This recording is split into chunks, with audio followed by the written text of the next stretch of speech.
Rain poured down like a flood on the streets of Chicago, turning neon lights into hazy streaks. Inside a sleek Bentley, 43-year-old white billionaire Ethan Caldwell gripped the steering wheel tightly, his deep blue eyes clouded with anger and despair. Just a few hours ago, he had been at the pinnacle of power, standing in his magnificent glass-walled office on the 50th floor of Caldwell Enterprises, where he ran a multi-billion-dollar financial empire. But one phone call from the doctor had shattered everything, Mr. Caldwell. "I'm sorry. The results confirm you're infertile. There's no way to change that." The word infertile echoed in his mind, like a death sentence tearing apart his dream of a family, of a legacy bearing the Caldwell name. A man who had always been in control of million-dollar deals and the minutiae of daily life was now helpless in the face of his own body. Ethan slammed his foot on the gas. The car sped through slick roads. He didn't register the blaring horns or the glaring headlights coming from the opposite direction.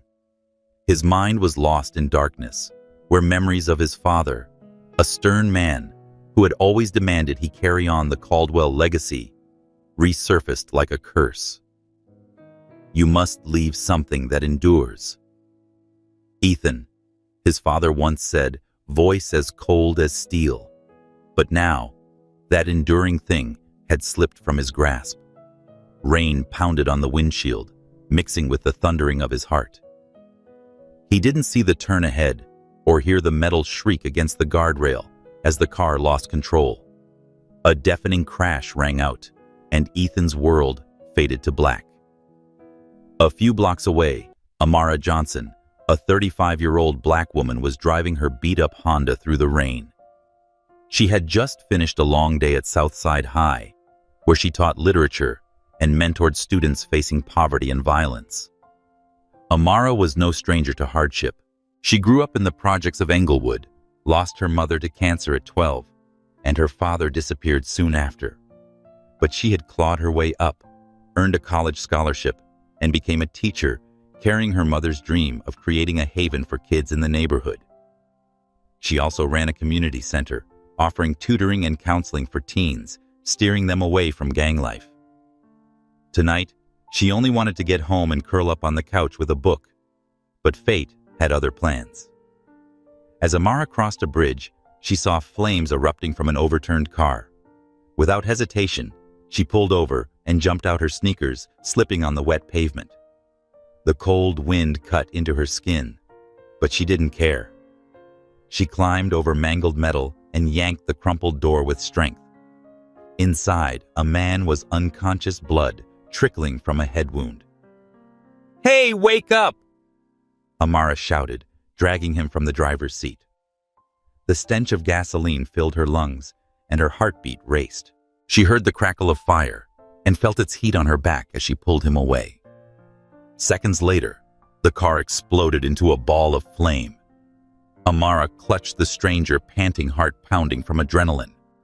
She didn't know who he was, but when his blue eyes flickered open, staring at her with a mix of pain and disbelief, she felt a strange connection.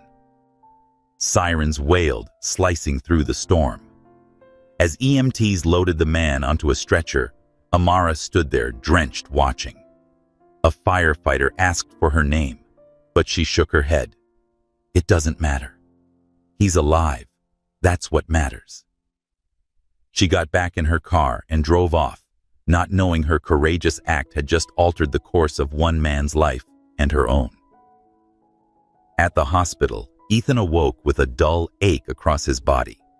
Harsh white lights burned his eyes, and the antiseptic smell stung his nose.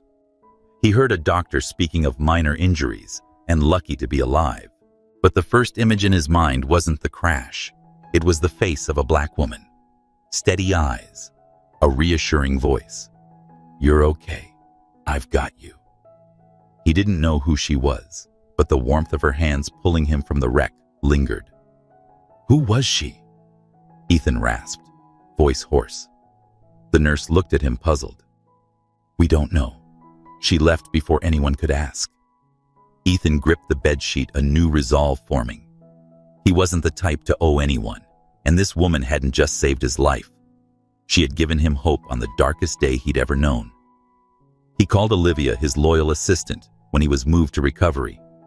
"Find her," he commanded, voice firm. "I need to know who she is." Olivia, a sharp-witted woman with neatly tied red hair, didn't ask questions. Within 48 hours, she returned with a thin dossier. Her name is Amara Johnson, 35, a high school teacher on the South Side. She grew up in the projects, put herself through college, and ran a community center for teens. No criminal record, no debts.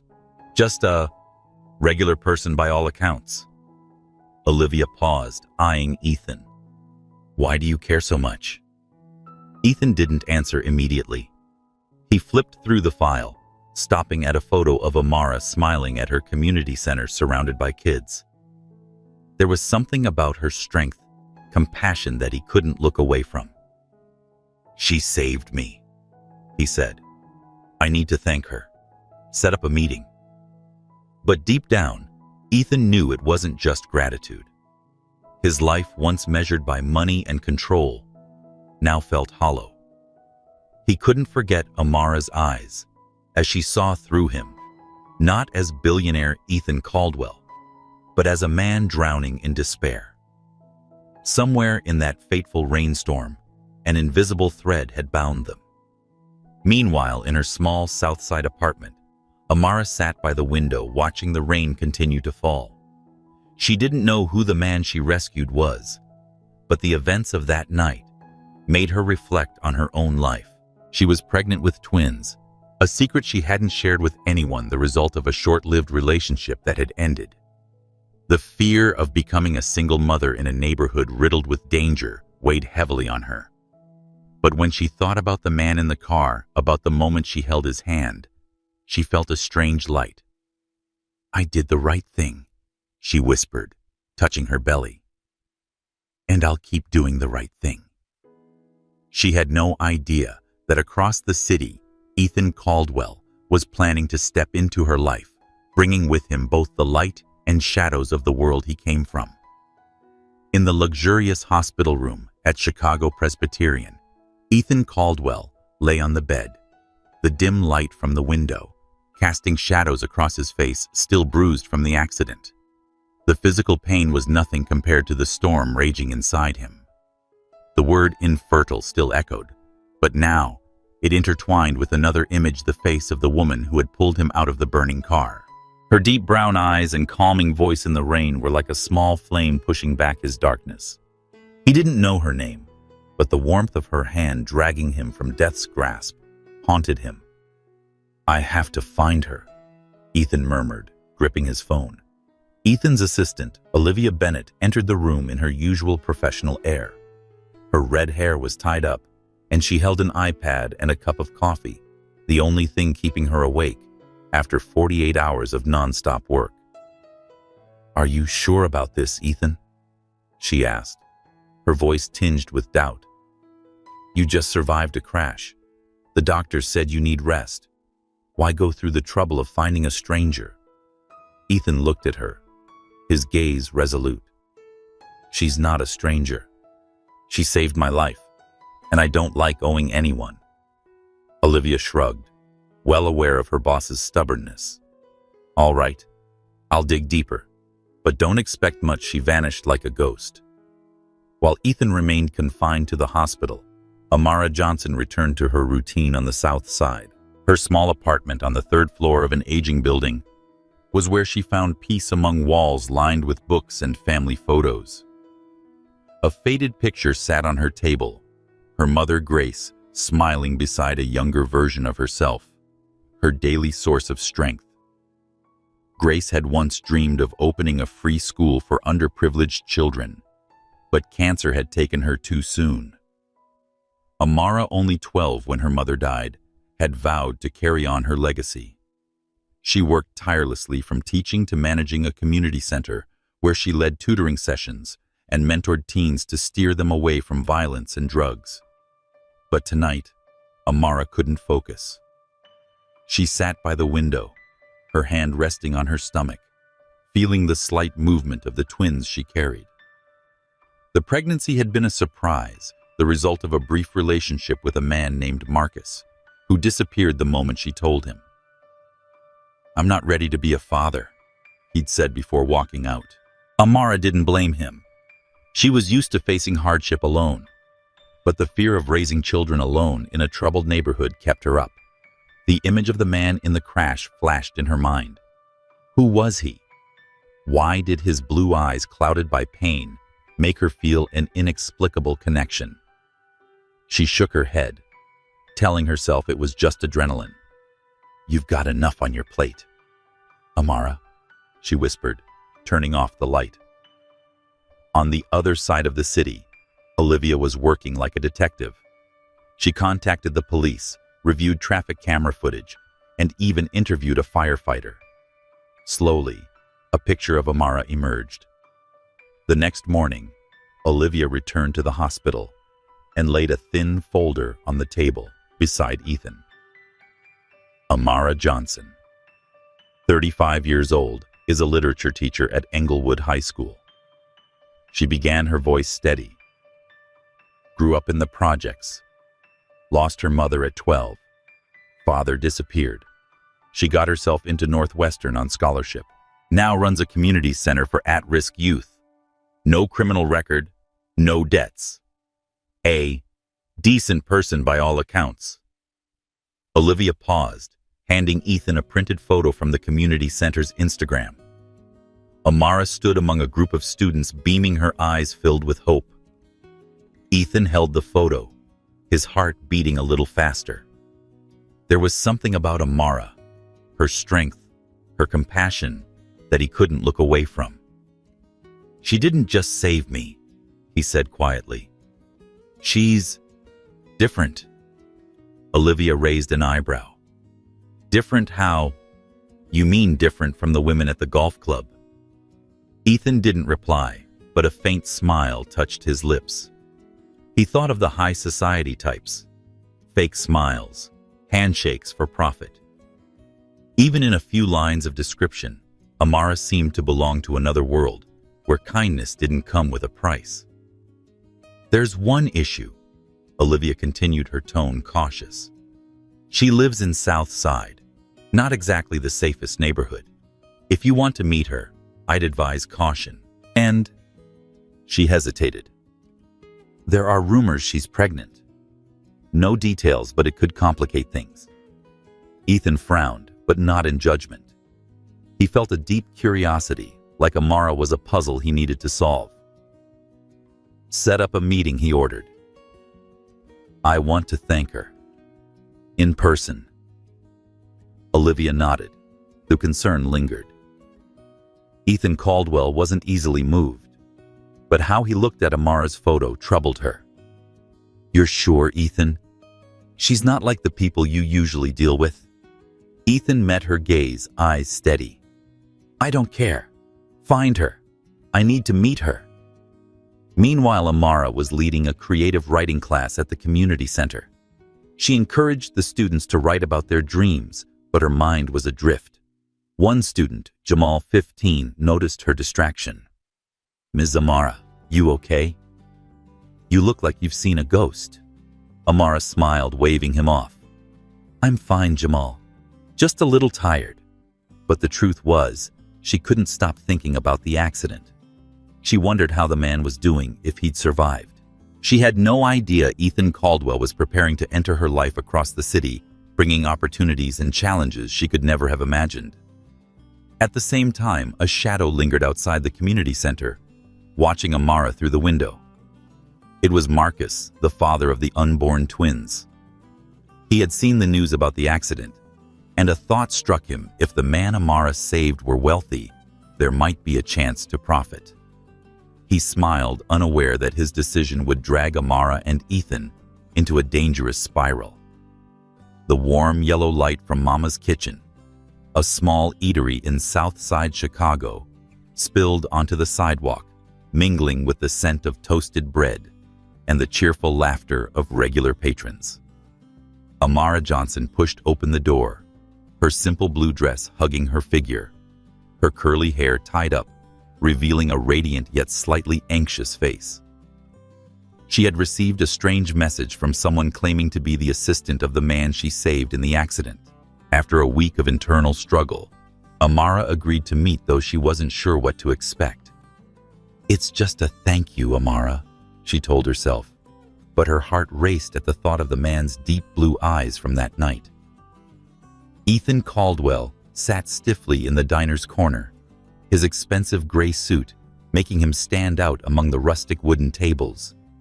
He had never set foot in a place like this. No linen tablecloths, no $100 wines. Olivia, his assistant, had warned him, "South Side isn't your playground, Ethan. Be careful." But Ethan ignored her. He needed to see Amara to thank her and understand why she haunted his thoughts. When Amara entered, Ethan stood up abruptly, nearly spilling his water. "Ms. Johnson?" he asked, his voice slightly trembling, a stark contrast to the usual confidence of a billionaire. Amara nodded, offering a polite but cautious smile. "You're the man from the car, right?" She sat across from him, hands clasped tightly on the table to hide her tension. Ethan looked at her, searching for words. "I'm Ethan Caldwell. I owe you my life." Amara shrugged, her eyes showing a hint of embarrassment. "I just did the right thing. Anyone would have." But Ethan shook his head. "No, not everyone would run into flames to save a stranger. I need to thank you properly." The conversation began awkwardly. Ethan, used to cold negotiations, didn't know how to break the invisible wall between them. Amara, though friendly, kept her distance, aware of the differences between her world, filled with simple dreams and harsh realities, and his, where money seemed to solve everything. But then, when the waiter brought out a plate of hot cornbread, Amara smiled, recalling the first time her mother taught her to make it. "My mom used to say, 'Amara, food is how we connect.' I guess she was right." Ethan smiled, feeling at ease for the first time in days. "Your mother sounds like a wonderful person." Amara nodded, her eyes reflecting a hint of sadness. "She passed away when I was 12, cancer. But she left me a dream, to build a place for kids in this neighborhood, so that they could have better chances." She spoke about the community center and students like Jamal, who had nearly joined a gang, but now dreamed of becoming an engineer. Ethan listened, captivated by the passion in her voice. He had never met anyone like Amara. No ulterior motives, no demands, just someone living to help others. She was a breath of fresh air compared to the people in his circle. Suddenly, Amara took a deep breath, as if steeling herself. "There's something I need to tell you," she began, slightly trembling. I'm pregnant. Twins. I don't know if you've heard rumors, but I want you to hear it from me." She looked straight into Ethan's eyes, ready to face any judgment. Ethan blinked, surprised but not shocked. He felt a strange respect. "That's wonderful, Amara," he said sincerely. "But it must be tough, right?" Amara gave a faint smile, surprised by his reaction. "Yes, it's not easy. The children's father. He's no longer in the picture. It's just me." HorseGallery.com +2 Wikipedia +2 Wikipedia +2. Ethan nodded, a familiar pain surfacing. He thought about his infertility, about his shattered dream of a family. "I know what it's like to be alone," he said quietly. I can't have children. I just found out last week. It changes everything." Amara looked at him, her gaze softening. She hadn't expected vulnerability from someone like Ethan, a billionaire who seemed to have it all. "I'm sorry," she said, "but you can still create a legacy differently." Her simple yet profound words touched a part of Ethan he had never acknowledged.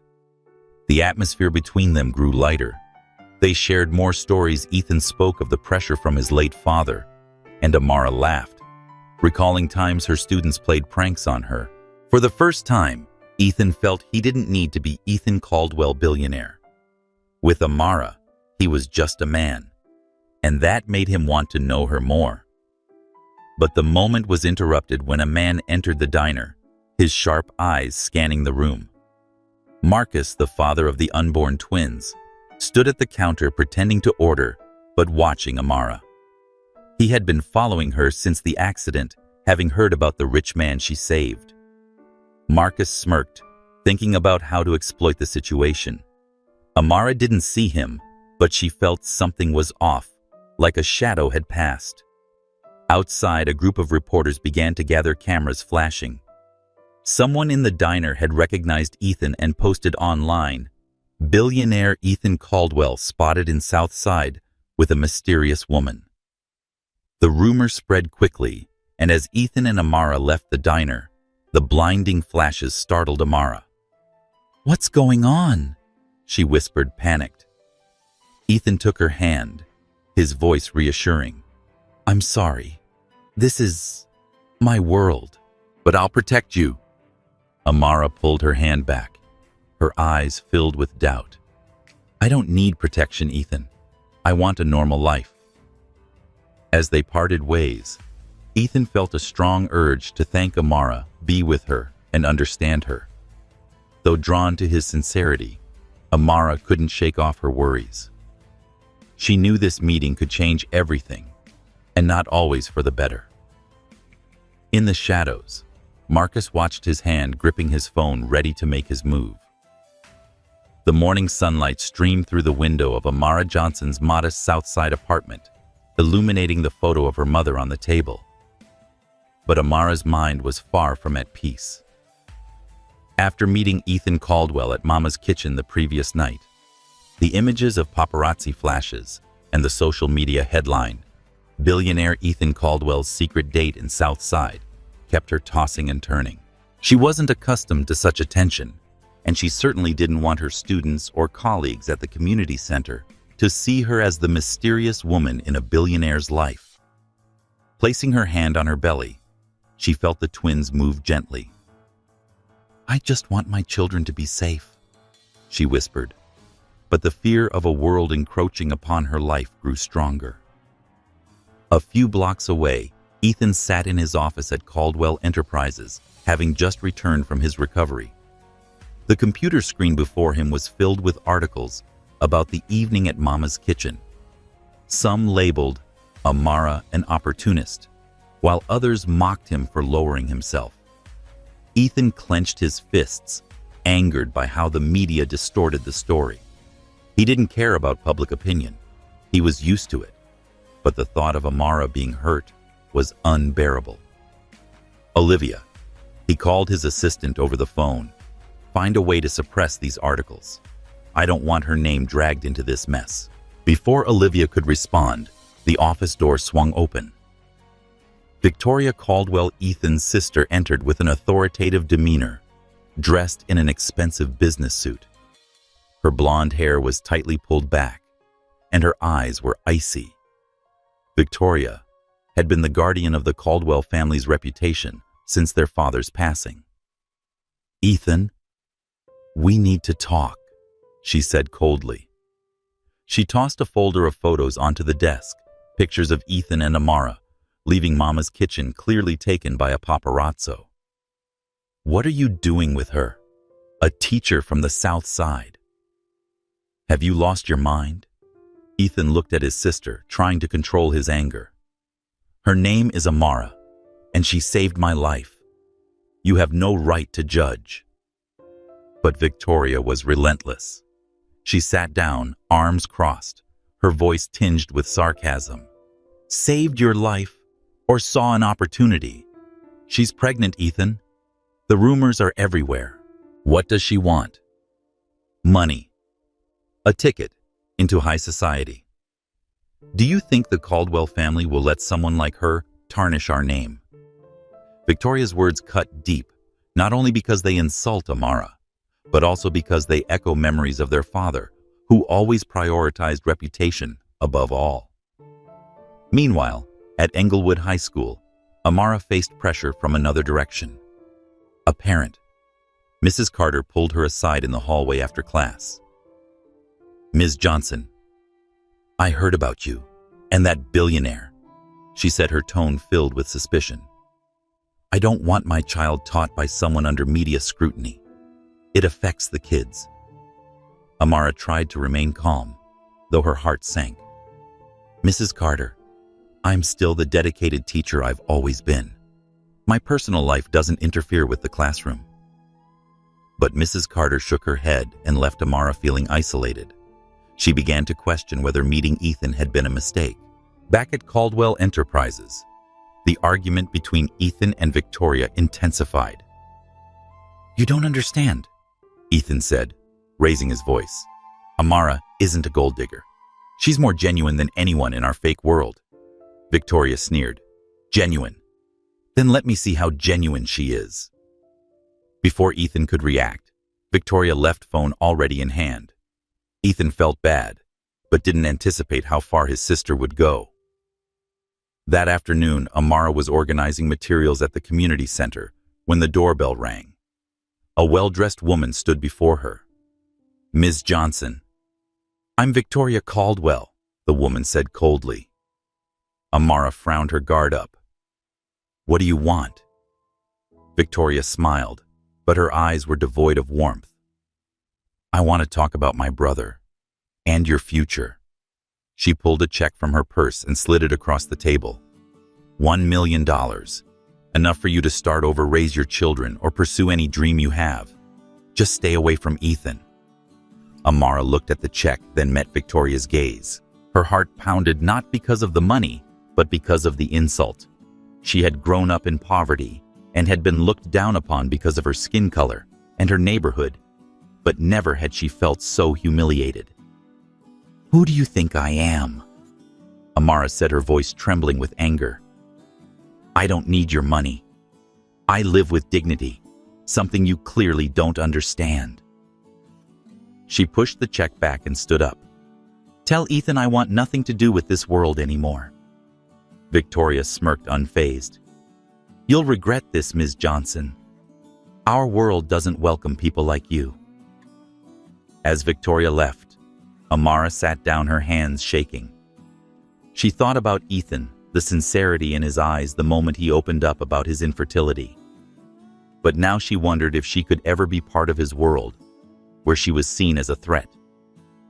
News of the confrontation reached Ethan through Olivia, who had overheard Victoria's call. Ethan rushed to the community center, his heart pounding. He found Amara packing up, her eyes filled with hurt. "Amara." "I'm sorry," he said urgently. "I didn't know my sister would do that." She was wrong, completely wrong. Amara looked at him, tears glistening. "It's not your fault, Ethan. But your sister was right. We come from two different worlds. I'm not sure I belong in yours." Ethan stepped forward, taking her hand, letting his emotions guide him for the first time. "I don't want you to belong to that world. I want us to create our world." Amara looked into his eyes, seeing his sincerity and her fears. She pulled her hand back, her voice soft but firm. "I need time, Ethan, to think." As Ethan left the south side, sky turned gray. Amara stood alone, her hand on her belly, feeling the twins as a reminder of her strength. But in the shadows, another pair of eyes watched Marcus, the father of her unborn children, holding a phone recording the entire confrontation between Amara and Victoria. He smiled, knowing this incident would be a weapon to exploit Amara and Ethan. The sky over Chicago turned shades of amber and gold as the sun set, casting a gentle glow over the small park on the south side. Amara Johnson sat on a wooden bench, holding a book, though her gaze was distant. The confrontation with Victoria Caldwell 3 days ago still haunted her. Victoria's insult, "Someone like you," was not just a slap to her pride. It resurfaced old wounds, the judgmental looks she received walking into elite college classrooms, the whispers about the girl from the ghetto. Amara placed a hand on her belly, feeling the twins stir, as if reminding her to stay strong.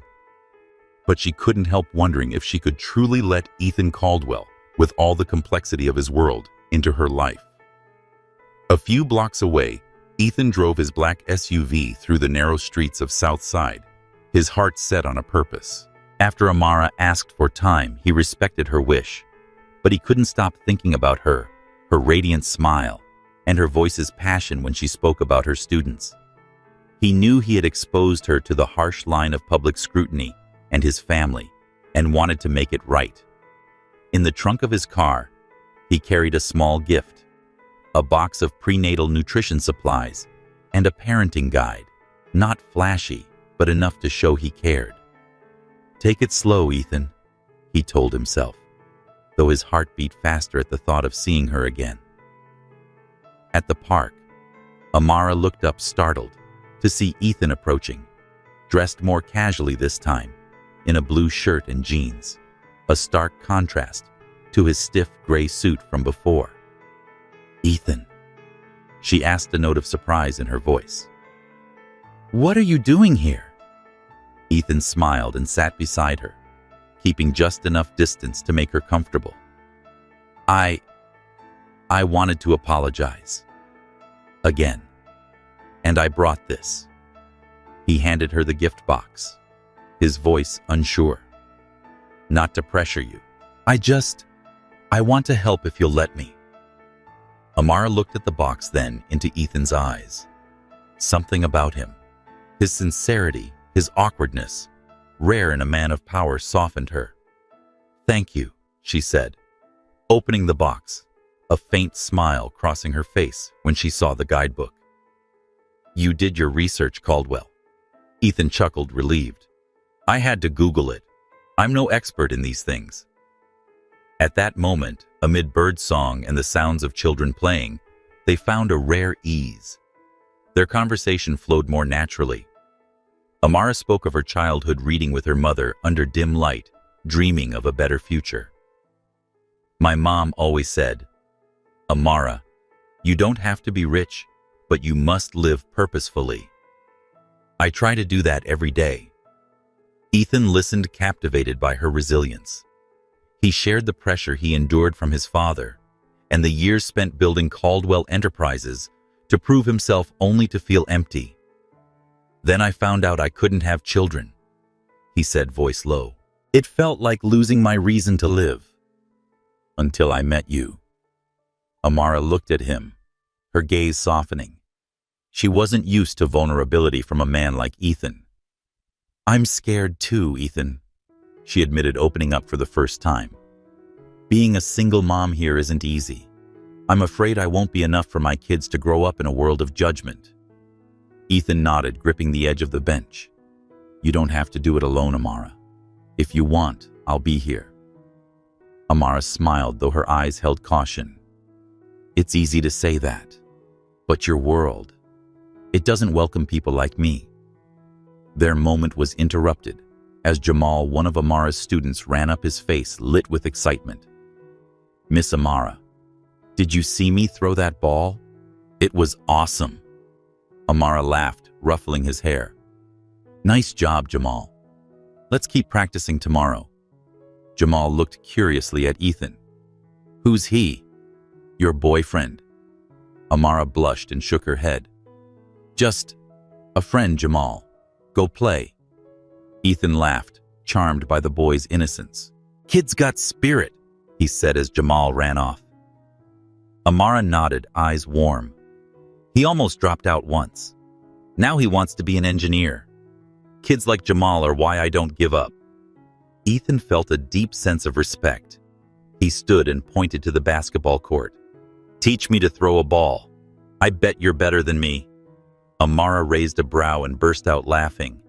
"Careful, billionaire. I don't go easy."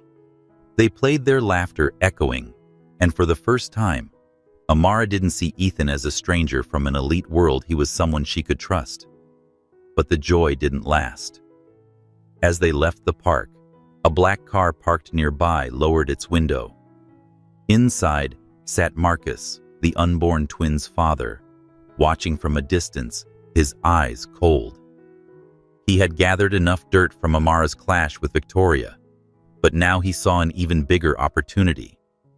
Ethan Caldwell, a billionaire, drawn to Amara.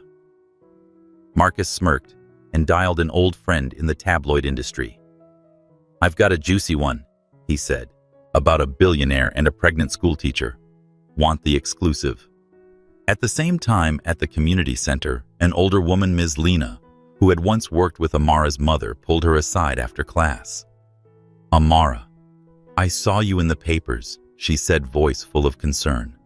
"That billionaire, is he good to you? Be careful, child. Rich folks bring trouble." Amara nodded, her heart heavy. "I know, Ms. Lena. I'm trying to figure him out." Ms. Lena gripped her hand, her gaze firm. "You're strong, but don't let your heart blind you. Remember what your mother taught you." That night, Amara lay in bed thinking about Ethan. His smile, the way he clumsily threw the ball to make her laugh. She wanted to believe in him, but Ms. Lena's words and Victoria's shadow lingered. She placed a hand on her belly and whispered to her babies, "I'll protect you both no matter what." Across town, Ethan stood by the window of his penthouse, holding the parenting guide he had given Amara. He knew he was stepping into unfamiliar territory, but for the first time, he didn't want to control everything. He wanted to be by Amara's side, even if it meant facing the world. Night fell over the south side, the dim streetlights casting shadows over graffiti-covered walls. Amara Johnson sat in her small apartment, her phone vibrating incessantly with social media notifications. A tabloid article leaked by Marcus, the father of her unborn twins, had gone viral like wildfire. Billionaire Ethan Caldwell, smitten with pregnant teacher from the slums. The article included stolen photos of Amara and Ethan at the park, alongside offensive captions, "Gold digger" or "modern-day Cinderella." Amara clenched her phone, tears falling silently. She didn't care about the rumors aimed at her, but the thought of students at the community center, kids like Jamal, reading such things made her heartache. Across downtown Chicago, Ethan Caldwell stood in his luxurious penthouse, eyes blazing as he read the article. He had dealt with the media his entire life, but this time the attacks were aimed at Amara, and he felt powerless. "Olivia," he called, his voice sharp. "Olivia Bennett." His assistant appeared immediately, iPad in hand. "I've contacted the PR team," she said. "They're trying to suppress the article, but it's spreading too fast. Someone deliberately leaked this." Ethan slammed his fist on the table, thinking of Victoria. "My sister Olivia," shook her head. "Not her. Seems to be someone else. Someone who knows a lot about Amara." Ethan frowned, a bad feeling rising in his chest. At the community center, the social fallout was becoming apparent. When Amara arrived to teach her creative writing class the next morning, she noticed wary glances from some parents. One mother, Mrs. Harris, pulled her aside, speaking in a low but sharp voice. "Ms. Johnson, I respect your work, but it's distracting the kids. My son asked if you sold yourself to a billionaire." Amara felt her face burn, but kept her voice calm. "Mrs. Harris, I'm still the same teacher I've always been. The media doesn't speak the truth. I'm here for the children just like I've always been." Mrs. Harris nodded, but the suspicion in her eyes made Amara feel betrayed by the very community she had served so tirelessly. Meanwhile, Ethan decided to act. He couldn't let Amara face this storm alone. He drove to Southside, not with gifts or apologies this time, but with the intent to publicly stand by her. When he arrived at the community center, he saw Amara talking to Jamal and trying to explain the rumors. "Ms. Amara, I don't believe what they say," Jamal said firmly. "You're the best person I know." Amara smiled, her eyes red. Ethan walked in, startling them both. "Amara," he said, voice steady but heavy, "I have a way to stop this." Amara frowned and stood up. "Ethan, you can't fix everything with money or power. This is my community. I don't want it turned into a circus." Ethan shook his head, his eyes resolute. "No money. I want to tell the truth." He proposed a press conference at the community center, where he would publicly defend Amara and clarify their relationship.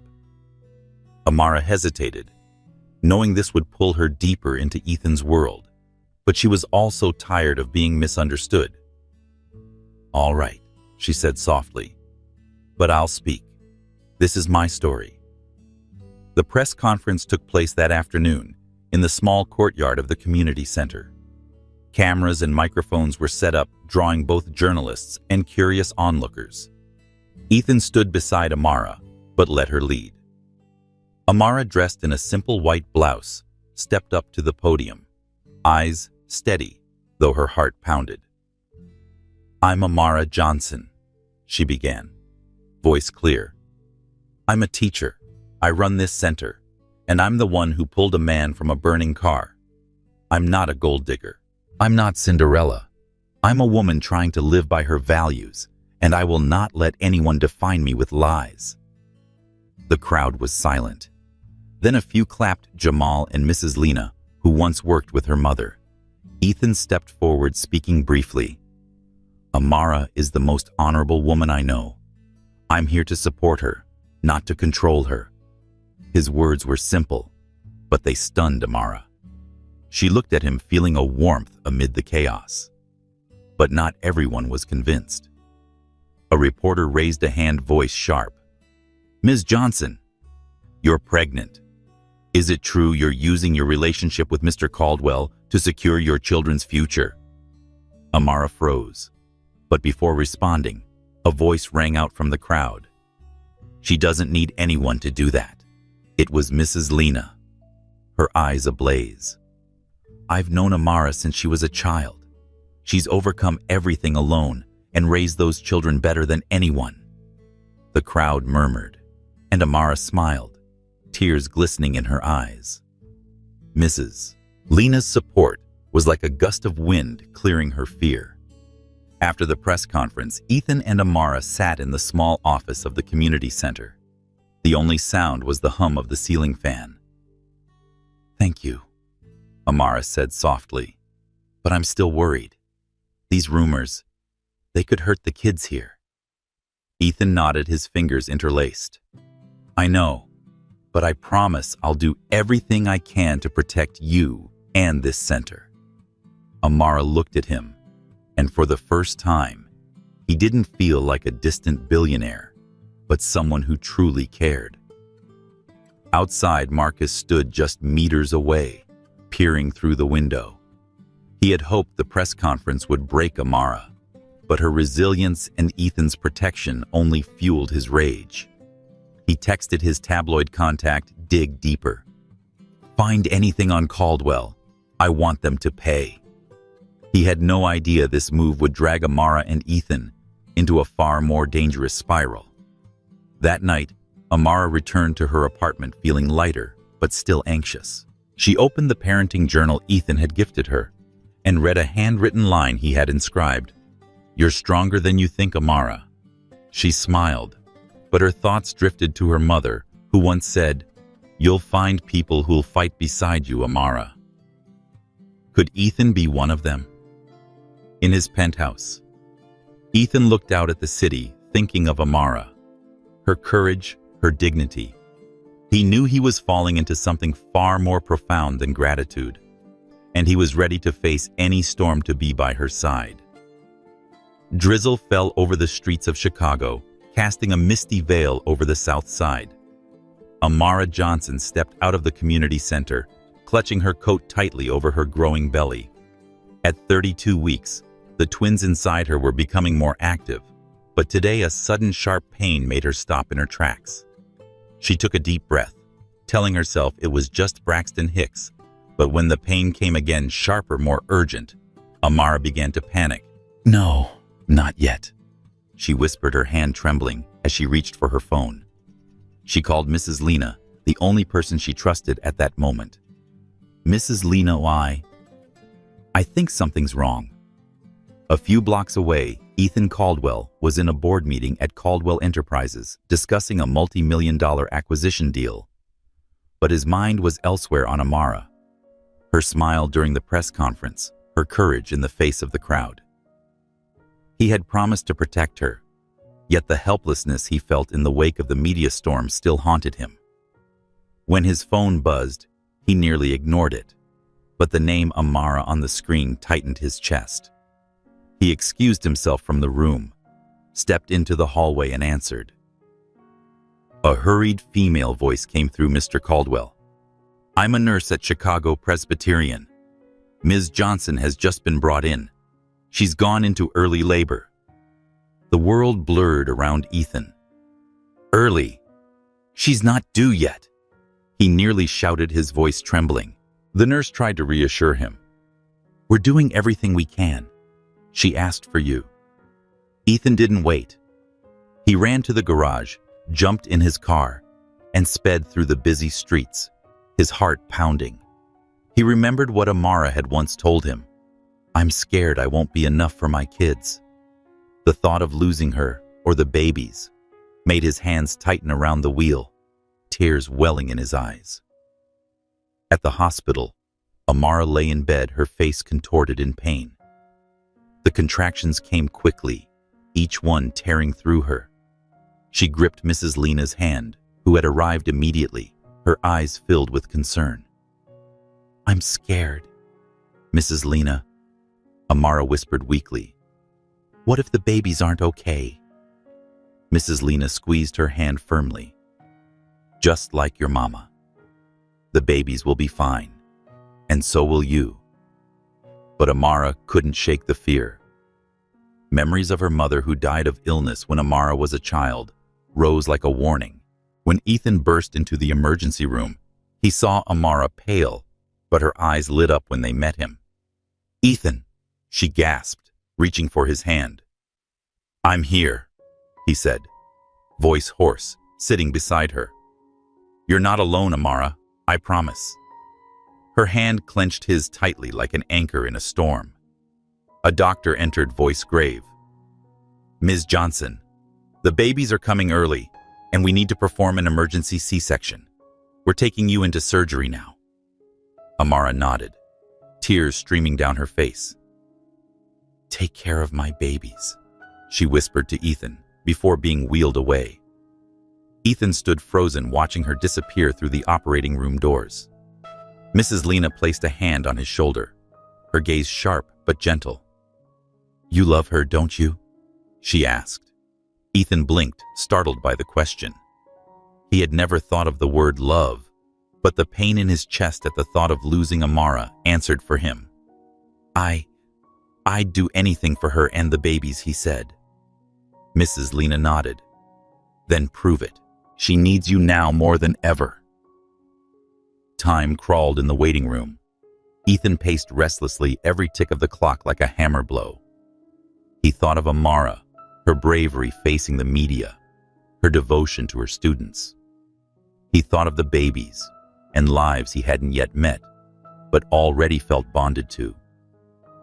Let them be okay, he whispered, unsure who he was praying to. Mrs. Lena sat nearby, softly humming an old lullaby, as if sending strength to Amara. Finally, after 2 tense hours, a doctor emerged, pulling off his mask. Mr. Caldwell, Ms. Johnson is stable. We completed the operation successfully. She gave birth to 2 girls, but they're tiny, just over 1 kilogram each. They're in the NICU and we must monitor them closely. Ethan exhaled, relief flooding him, but worry lingered. Can I see Amara and the babies? The doctor nodded. Ms. Johnson is recovering. You can see the girls through the glass, but they'll need time. Ethan was led to the recovery room where Amara lay weak but awake. She smiled when she saw him despite her tired eyes. Are they okay? She asked, voice hoarse. Ethan took her hand and nodded. They're fighters, just like their mother. You did it, Amara. She burst into tears, overwhelmed with relief. I want to see them, she said. Ethan promised to bring her to the NICU as soon as she was strong enough. At the NICU, Ethan stood before two small incubators. His heart clenched as he saw the twin girls Zoe and Maya names Amara had chosen. They were tiny, their pink skin wrapped in tubes and wires. Zoe, the smaller one, appeared to be sleeping, but Maya, slightly larger, opened her eyes. Little brown eyes, just like Amara's. Ethan placed a hand on the glass, tears falling freely. "Hello, Zoe. Hello, Maya," he whispered. "Daddy's here." Outside, Marcus stood beyond the hospital window, watching the NICU. Thanks to a hospital contact, he had been tracking Amara since she was admitted. Seeing Ethan by the babies, Marcus smirked. "My kid's and a billionaire playing daddy," he muttered. He snapped a photo and sent it to his media contact with a caption, "Caldwell claiming another man's babies." He knew the image would cause a storm and planned to make Ethan pay dearly for it. Back in the recovery room, Amara clutched Ethan's hand, feeling a rare sense of safety. "Thank you for being here," she said. Ethan smiled, brushing away her tears. "I'll always be here, Amara, for you and the girls." But neither knew that a new storm was gathering outside, ready to test the strength of their love and trust. The dim glow of medical monitors illuminated the tiny incubators inside the neonatal intensive care unit NICU at Chicago Presbyterian. The steady beeping of machines blended with the soft breathing of two little girls, Zoe and Maya, tiny warriors fighting for their lives day by day. Amara Johnson, still weak after the emergency C-section, sat in a wheelchair beside Zoe's incubator, her eyes filled with love and worry. She touched the glass and whispered, "You're so strong, Zoe. Mommy's here." A few steps away, Ethan Caldwell stood by Maya's incubator. His deep blue eyes locked on the baby girl, as if he could thrust into her through his gaze. The first day in the NICU was a trial by fire. Amara, though exhausted, insisted on seeing her daughters the moment doctors allowed.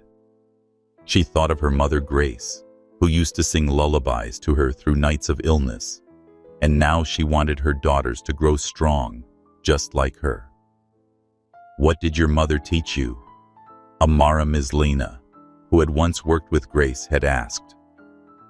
"Live truthfully, love fully, and never let anyone define you."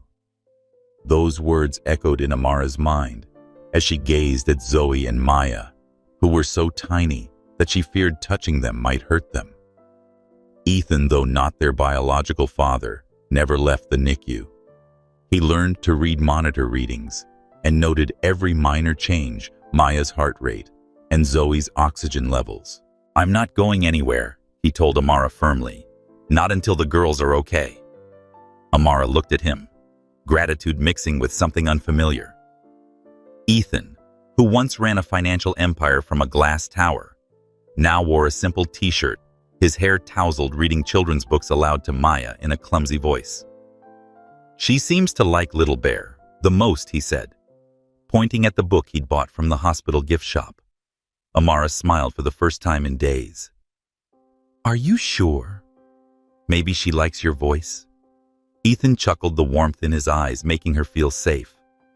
They shared precious moments beside their daughters.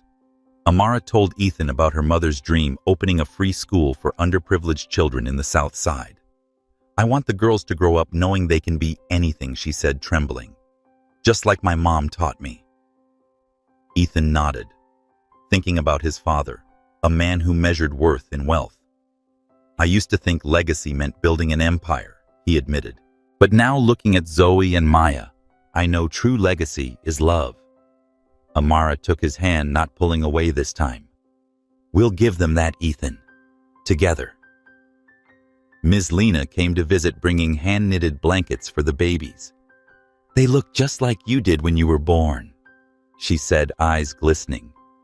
Tiny, but mighty. She spoke of Grace, Amara's mother, who once stood up to a landlord to protect her neighbors. "You carry her spirit," Ms. Lena said, tearing Amara up. She then turned to Ethan, her gaze sharp but kind. "And you, Mr. Billionaire, what will you do for this family?" Ethan didn't hesitate.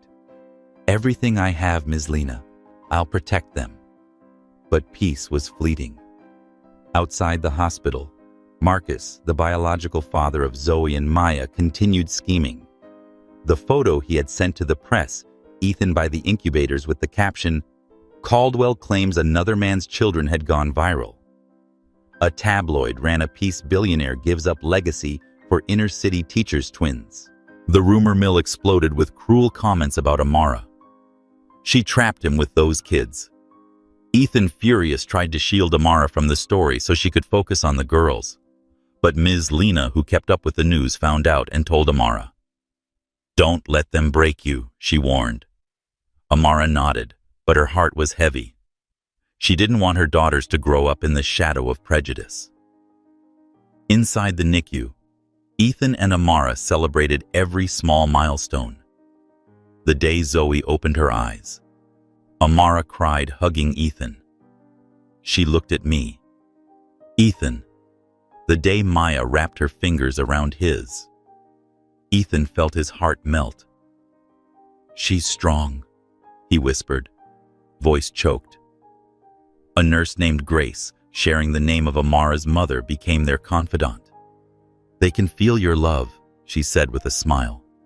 "They're fighters because they have parents like you." Amara looked at Ethan, and for the first time silently called him father. "Thank you, Ethan," she said aloud, "for being their dad." But Marcus wasn't finished. He contacted a lawyer planning to demand custody, not out of love for the twins, but to extort Ethan. If Caldwell wants those kids, he'll pay, he told the lawyer, eyes cold. He sent an anonymous text to Ethan. $5 million, or I take this to court. Ethan received the message while humming a lullaby to Zoe. He froze. He didn't tell Amara, but called Olivia, not wanting to worry her. "Find out who sent this," he ordered. "I won't let anyone touch my family." That night, Amara and Ethan sat by the incubators, the soft light from machines surrounding them. Amara sang a lullaby.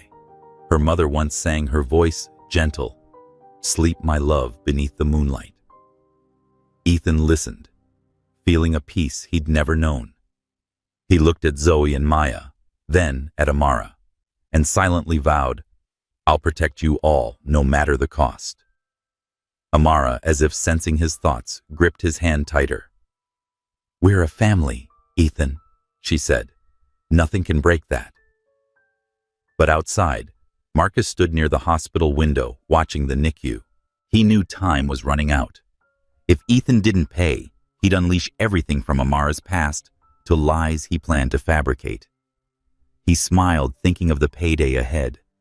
He didn't know that a family was being built inside the NICU, stronger than any scheme he could conjure. Dawn broke through the NICU windows at Chicago Presbyterian, casting a pale light over the two small incubators where Zoe and Maya lay. Amara Johnson stood beside Zoe's incubator, softly singing a lullaby. Her mother once sang, her voice trembling with exhaustion, yet filled with love. Zoe, the smaller of the two, had begun breathing better, while Maya, the stronger one, occasionally opened her eyes to look at her mother. Amara smiled, but her heart was heavy. She knew rumors about her and Ethan were still spreading, and although the press conference had somewhat restored her reputation, the whispers still cut into her pride like a knife. Ethan Caldwell sat beside Maya's incubator, reading Little Bear in a clumsy yet warm voice. He had become an indispensable presence in the NICU, leaving behind meetings at Caldwell Enterprises to be with Amara and the babies. He looked at Amara, sensing the worry in her eyes. "Are you okay?" he asked, setting the book down. Amara nodded, but her gaze drifted. I want the girls out of here, home, living a normal life." Ethan took her hand gently. "We'll get there, Amara. I promise." But peace was short-lived. As Amara and Ethan sipped coffee in the waiting room that morning, a stranger walked in wearing a cheap suit, but exuding confidence. He handed over an envelope. "Ms. Johnson, I'm the attorney for Marcus Reed. This is a petition for custody. Amara froze her hands trembling as she opened the envelope. Inside documents declared that Marcus, the biological father of Zoe and Maya, was seeking custody of the twins, accusing Amara of being financially incapable and living in an unsafe environment. Ethan stood up abruptly, his voice sharp. "What is this? He has no right." Amara felt the blood drain from her face. Marcus, the man who had abandoned her upon learning of her pregnancy, who had never inquired about the babies, now reappeared like a ghost from the past. She recalled the painful days after he left, facing pregnancy alone, working tirelessly to keep the community center running. "He doesn't want the girls," she said, her voice shaking. "He wants money or revenge." Ethan squeezed her hand, his eyes blazing. "He won't touch Zoe and Maya. I'll hire the best lawyer." But the situation escalated quickly. With the help of a tabloid reporter, Marcus released a new article, "Biological Father Battles Billionaire Caldwell for Custody." The piece portrayed Marcus as a father stripped of his rights, while insinuating that Amara was exploiting Ethan to sell the babies. Rumors spread rapidly, and at the community center some parents began withdrawing their children from Amara's class. Mrs. Harris, who had previously doubted her, publicly told other parents, "I don't trust Ms. Johnson anymore.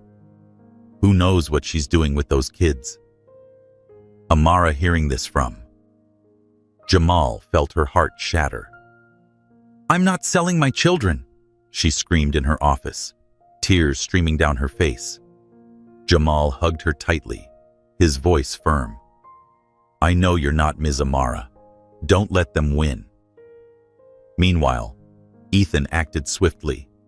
He contacted Olivia, instructing Caldwell Enterprises' legal team to investigate. "Find everything on Marcus Reed," he ordered. "His past debts, anything to discredit him." Olivia, though concerned, nodded. "Ethan, you're going too far. If this goes to court, the media will tear you and Amara apart." Ethan looked at her, unwavering. "I don't care about reputation. I care about my family."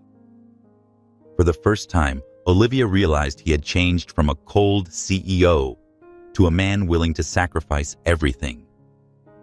Despite her heartbreak, Amara refused to let Marcus control her mind. She visited the NICU daily, talking to Zoe and Maya, and sharing her grandmother's dream of a free school in the South Side. "You will grow up strong," she whispered, "and I won't let anyone take you away." Seeing her resilience, Ethan became even more determined. He hired a top custody lawyer, Rachel Nguyen, who was known for winning numerous custody battles. Rachel met with Amara and Ethan, explaining Marcus has a weak legal case, but he's using the media to pressure us. We need to prove Amara and Ethan are fit mothers. You need to clarify your role with the girls. Rachel's words made Amara and Ethan exchange glances. "My role?" Ethan asked. Rachel smiled. "You act like their father, but legally it's ambiguous. Would you consider adopting them?" Amara blinked, surprised. The thought of Ethan officially becoming Zoe and Maya's father made her heart race. Ethan looked at Amara, his voice deep. "If you agree, Amara, I want to be their father, not just in my heart, but on paper." Amara didn't respond immediately, but her eyes softened. I need to think about it," she said, emotions swirling within her. Meanwhile, Marcus continued his antics. He appeared on a local talk show feigning tears as he spoke about children stolen from him. He mentioned Ethan insinuating that he bought the babies to salvage his image. The interview divided public opinion. Some supported Marcus as a wronged father, while others like Mrs. Lena were outraged. She visited the NICU and held Amara's hand. "Don't let that bastard scare you," she said. "Your mother fought men like him all her life. So will you." Amara nodded, regaining her strength. "I won't let him win, Mrs. Lena." That night, Amara and Ethan sat beside the incubators. the machines casting shadows on their faces. Amara broke the silence. "Ethan, if you're serious about adopting, I want you to understand what that means. The girls will be yours forever, no matter what happens between us." Ethan looked at her, his gaze steady. "I know, Amara, and I want that more than anything." Amara smiled, tears glistening. "Then, we'll fight together." Marcus stood in the shadows outside the hospital, watching through the NICU window. He received news from his lawyer. Ethan's team dug into his past, uncovering gambling debts and a prior fraud arrest. He clenched his fists, knowing time was running out. "If I can't get the money, I'll destroy both of them," he muttered, planning to unleash a final blow, a fabricated secret about Amara to ruin her utterly. Amara and Ethan held hands inside the NICU, watching Zoe and Maya sleep peacefully. The beeping machines served as a reminder that their battle had only just begun. But for the first time, Amara felt she wasn't alone. "We'll win, won't we?" she asked. Ethan kissed her forehead, his voice resolute. "We'll win, Amara, for Zoe, Maya, and us." Golden sunlight streamed through the ancient oak trees, casting a warm glow over the Southside Community Center. Children's laughter and the scent of sweet pastries filled the air as everyone gathered to celebrate Zoe and Maya's first birthday. Amara Johnson stood in the middle of the yard holding Maya in her arms, her eyes sparkling as she watched the baby giggle, her brown eyes mirroring her mother's.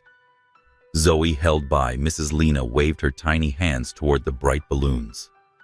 1 year ago, they were lying in incubators as fragile as a candlelight in the wind. Now they were healthy, the greatest joy in Amara's life. Yet faint anxiety lingered. Marcus, the girl's biological father, remained a lurking shadow, even though his custody case had quieted down thanks to Ethan's legal team. Ethan Caldwell, dressed simply in a blue button-down shirt, stood by the cake table, helping Jamal hang another string of paper flags. He had changed so much since meeting Amara, from a billionaire who knew only contracts and power, to a devoted father willing to do anything for Zoe and Maya. Though not yet legally finalized, his decision to adopt the twins had given his life a deeper meaning for the first time. But today, he carried an even greater mission to propose to Amara. In his pocket was a simple silver ring, unpretentious just like her, and his heart raced every time he thought about it. The party bustled with the presence of the South Side community. Mrs. Lena, beaming, shared stories about Amara's mother, Grace, who used to throw similar gatherings. "You've made her proud, Amara," she said, wiping a tear. Wiping up Satami. Jamal, now Amara's right hand, led a group of kids in a game of tag, drawing giggles from Zoe and Maya. But not everyone was smiling. A few parents still watched Amara with wary eyes, influenced by rumors Marcus had spread. A recent tabloid article, though quickly silenced, had insinuated Amara sold her children to a billionaire. She tried to ignore it, but the pain still burned inside. Ethan noticed the tension in Amara. He touched her shoulder when she stood alone by the cake table. "Are you okay?" he asked, gently. Amara smiled, but her eyes betrayed exhaustion. "I just want this day to be perfect for the girls. But those looks, those whispers, they still hurt." Ethan squeezed her hand. "They don't know you, Amara, but I do, and Zoe and Maya do. That's what matters." His simple but heartfelt words made her feel lighter. She looked at him, thinking about all they had endured, from the accident to the NICU, from prejudice to love. When the birthday cake was brought out with Zoe and Maya, 1 year, written in colorful frosting, applause erupted. Amara and Ethan stood side by side, holding the girls and helping them blow out the candles as everyone sang. In that moment, surrounded by laughter and loving eyes, Ethan knew the time had come. He took a deep breath, handed Maya to Mrs. Lena, knelt before Amara, and the crowd fell silent. Amara Johnson, he began, his voice trembling, but clear. You and the girls have changed my life. I used to think legacy meant money and power, but now I know it's love. It's our family. You are the strongest, kindest woman I know. Will you marry me? Amara blinked, tears glistening in her eyes. The crowd held its breath, and Zoe, as if sensing the moment, reached up and touched her mother's cheek. Amara looked at Ethan and saw the sincerity in his eyes, not the billionaire Ethan Caldwell, but the man who had stood by her through every trial. She thought of her mother, who once said, "Find someone who loves you for exactly who you are." She nodded, her voice choked. "Yes, Ethan, I will." Applause erupted. Jamal whistled, and Mrs. Lena wiped away tears, whispering, "Grace is smiling from heaven." But the joyful moment unexpectedly turned when a figure stepped into the yard. Victoria Caldwell, Ethan's sister, appeared in a simpler dress than usual, her expression no longer cold. Amara stiffened, recalling Victoria's past insults. Ethan stepped protectively in front of her, his voice guarded. "What are you doing here?" Victoria raised a hand, her tone softer. "I came to apologize. I was wrong about you, Amara. I see my brother happy. I see the love between you. And I want to be part of that if you'll let me." Amara looked at her conflicted, but when Zoe smiled at her, she nodded. "For the girls, I'll give you a chance." Victoria smiled and hugged Ethan, and the Caldwell family felt whole for the first time. The party continued with laughter and music, but in the shadows, Marcus watched from a distance. He had come hoping to cause chaos, but seeing the community united and Victoria reconciled, he knew his plan was faltering. Ethan's legal team had uncovered proof of Marcus's fraudulent past, and his lawsuit was now nearly hopeless. But Marcus wasn't giving up. He texted a media contact, "Final leak. Amara was involved in a college scandal. Dig deep." He fabricated the story, hoping to destroy Amara before she and Ethan officially became a family. Amara and Ethan sat on a bench outside, holding Zoe and Maya as the party ended. Moonlight bathed them, and Amara leaned her head on Ethan's shoulder. "I didn't think I'd say yes," she said, smiling. Ethan kissed her hair. "I didn't think I'd kneel, but I've never been more certain of anything." They watched the girls sleep peacefully, feeling a rare serenity. But neither knew that a new rumor was being planted somewhere, ready to test the love and family they had just begun to build. Morning light filtered through the curtains, illuminating the suburban Chicago home where Amara Johnson and Ethan Caldwell had built their nest. Amara, now Ethan's fiancée, made pancakes in the kitchen, softly humming an old lullaby her mother used to sing.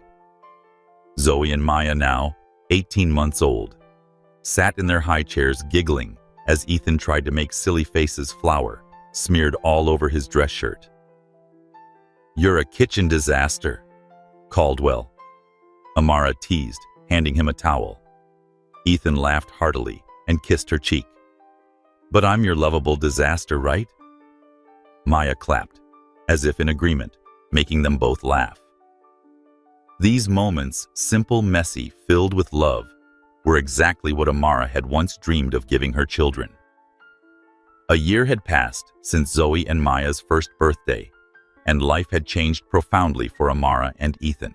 They had moved out of downtown Chicago into a spacious yet cozy house where the girls had room to play, and Amara had space to run the scholarship program named after her mother, Grace. The program, partially funded by Ethan, provided scholarships and tutoring for children from the South Side, giving kids like Jamal a chance to pursue their dreams. Amara worked tirelessly, balancing her roles as a mother, a fiancée, and a community activist. Though still managing Caldwell Enterprises remotely, Ethan spent most of his time being a father, learning to change diapers, tell stories, and even losing to Zoe at block stacking. But family life wasn't always peaceful. One morning, As Amara was getting Zoe and Maya ready for the park, she received a message from Mrs. Lena. Check the news, Amara. Something's up again.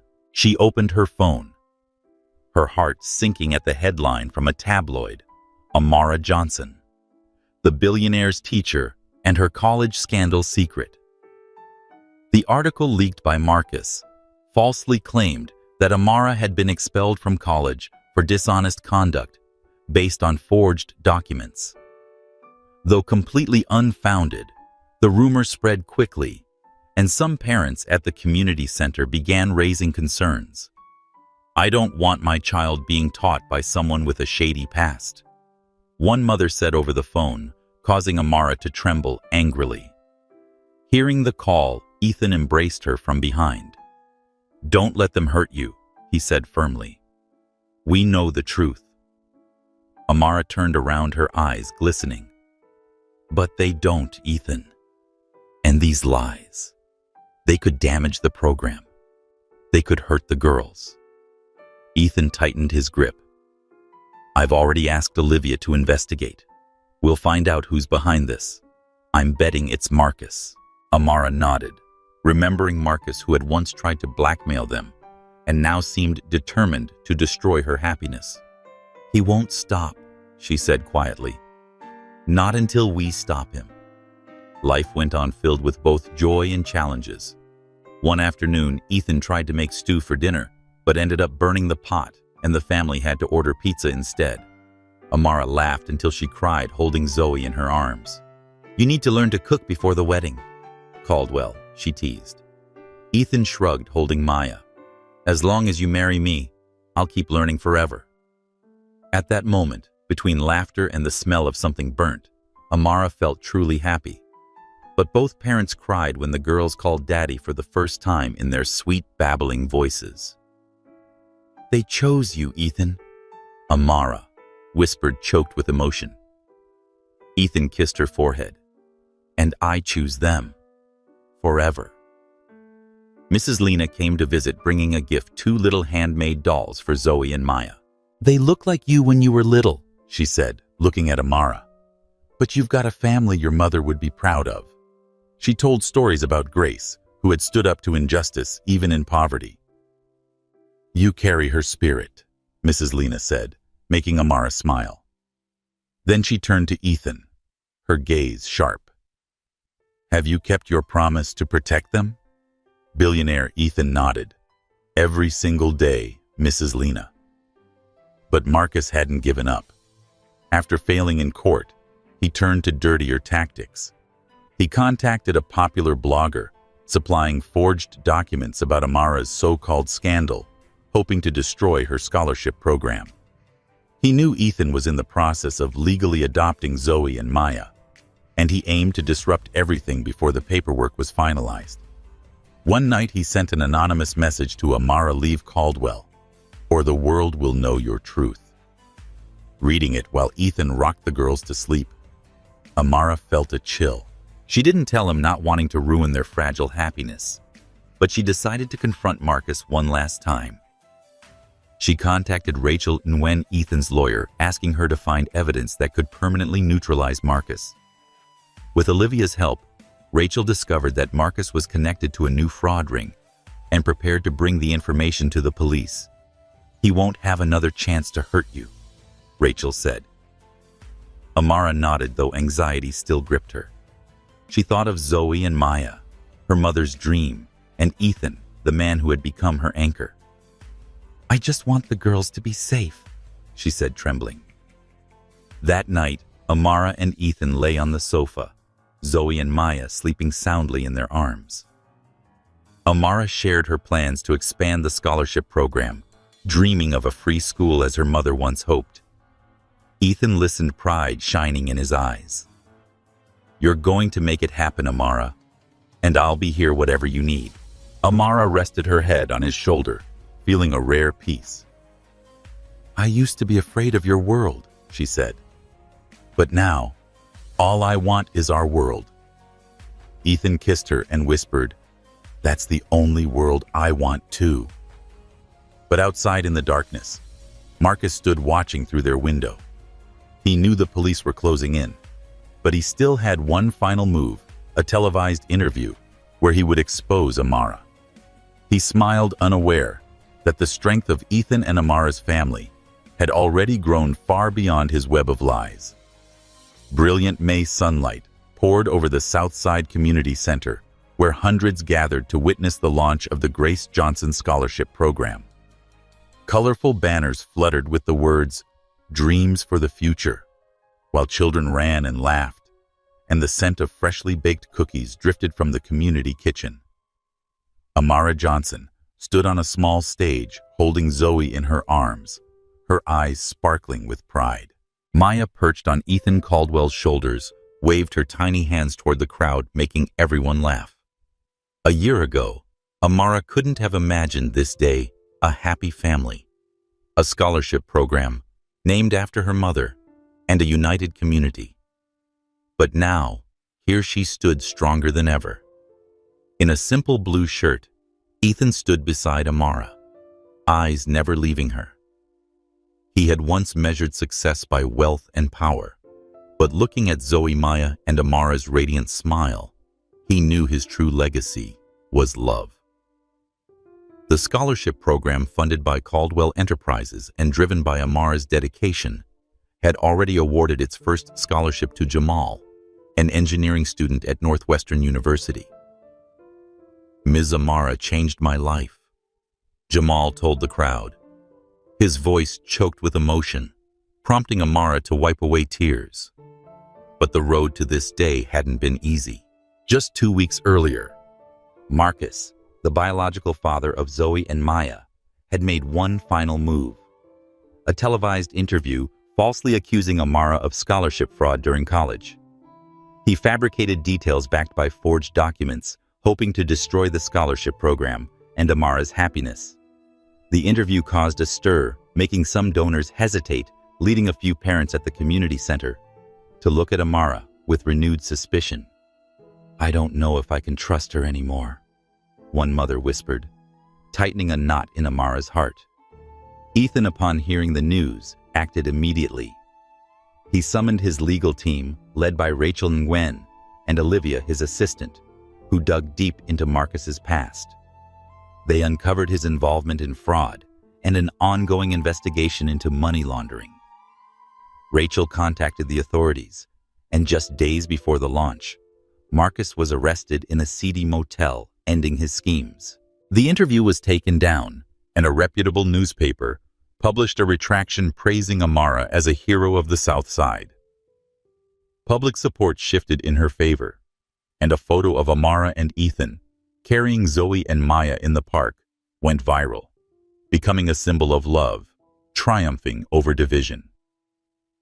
Amara stepped up to the podium on stage, her voice clear yet emotional. "This program is named after my mother, Grace Johnson, who dreamed of a world where every child had a chance," she said. "Family isn't just blood who chooses to stand by you and fight for you. I found that family in Ethan, Zoe, Maya, and all of you." The crowd applauded, and Mrs. Lena wiped her eyes while standing in the front row. "Grace is watching you, Amara," she whispered. Ethan joined Amara on stage, taking her hand. "I once thought legacy meant building an empire," he said, his voice steady.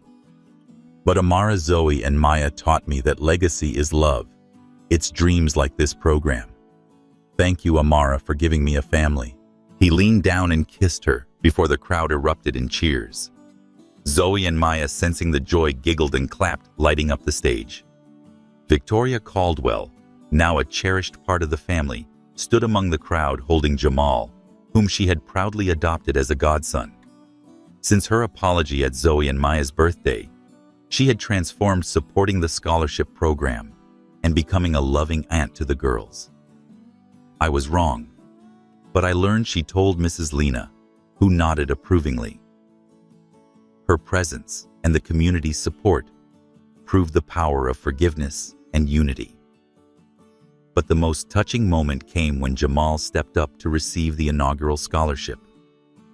"Ms. Amara isn't just a teacher," he said. She's the person who showed me I mattered. This program will change lives, just like she changed mine. Amara hugged Jamal, tears streaming down her face. She looked out at this crowd, familiar faces from the south side. Some who had once doubted her, but were now applauding and felt her mother's dream coming true. As the ceremony ended, Amara and Ethan led Zoe and Maya to the garden behind the center, where sunflowers, her mother's favorite flower, bloomed brightly. They sat on a bench, the girls playing in the grass, and Amara rested her head on Ethan's shoulder. "We did it, didn't we?" she asked softly. Ethan kissed her forehead. "More than that, Amara. We built a legacy." She smiled, thinking of her mother and the lullabies under the dim lamp. "It's enough, Ethan. Always enough." In the golden glow of dusk, Zoe and Maya ran toward them, wrapping their arms around Amara and Ethan.